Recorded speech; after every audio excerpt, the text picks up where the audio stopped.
ఇంతకుముందు పరిస్థితి వేరే, ఇప్పుడు టీడీపీ మీకు జనసేన పవన్ కళ్యాణ్ మీతో ఒక పొత్తు ధర్మం ఉంది. ఈ పొత్తు ధర్మంలో అంటే 8కి 8 మీకే వస్తున్నాయి, వాళ్ళ డిమాండ్ ఏం లేదా?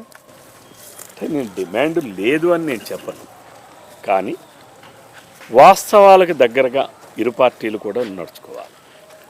పవన్ కళ్యాణ్ గారు మొట్టమొదటి నుంచి 2 సంవత్సరాల నుంచి ఆయన ఇచ్చేటటువంటి పిలుపు వైసీపీ రహిత ఆంధ్రప్రదేశ్ రాష్ట్రం, జగన్మోహన్ రెడ్డి రహిత ఆంధ్రప్రదేశ్ రాష్ట్రం.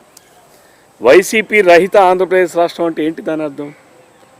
వైసీపీని ఈ రాష్ట్రంలో ఒక్క సీటు కూడా గెలవలేకుండా చేయడమే తెలుగుదేశం జనసేన ఉమ్మడి ఇరు పార్టీల తాలూకు లక్ష్యం కావాలి. అంటే 175కి 175. ఎస్, అంతే కదా. వైసీపీ రహిత ఆంధ్రప్రదేశ్ రాష్ట్రం అంటే అర్థం ఏంటి? అధికారానికే కాదు, వైసీపీ రహిత ఆంధ్రప్రదేశ్ రాష్ట్రం అంటే ఆంధ్రప్రదేశ్ రాష్ట్రం నుంచి వైసీపీ అనే పార్టీనే తరిమి కొట్టాలి, వైసీపీ పార్టీల తలుపులు మూసేయాలి.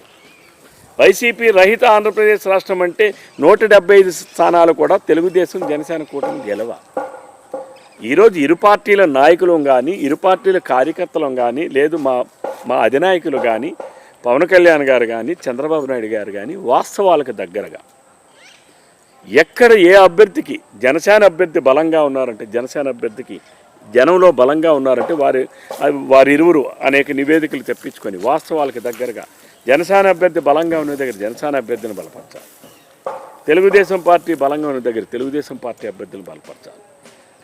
తద్వారానే మనం వైసీపీ రహిత ఆంధ్రప్రదేశ్ రాష్ట్రాన్ని ఏర్పాటు చేసుకోవాలి. అయిపోయింది. ఆ చార్ట్అవుట్ ఏ విధంగా చేయబోతున్నారు? ఎందుకంటే ఎవరికారు చేసుకుంటారా, ఏ రకంగా దాన్ని పరిష్కరించుకుంటారా అనేది మా 2 పార్టీల మా అగ్రనాయకత్వం. అంటే జిల్లాకు సంబంధించి మీరు అధ్యక్షుడు అంటే ఒక కీలకమైంది. అంటే ఇప్పుడు ఒక విధంగా అక్కడ నిర్ణయాలు జరిగినా మీ చిప్పు చాలా వరకు పనిచేస్తుంది పార్టీకి. అంటే పార్టీలో జిల్లా పార్టీ అధ్యక్షులుగా మా పాత్ర కింద స్థాయి నాయకత్వాల నుంచి రాష్ట్ర స్థాయి నాయకత్వం, జాతీయ నాయకత్వానికి అనుసంధానం చేసి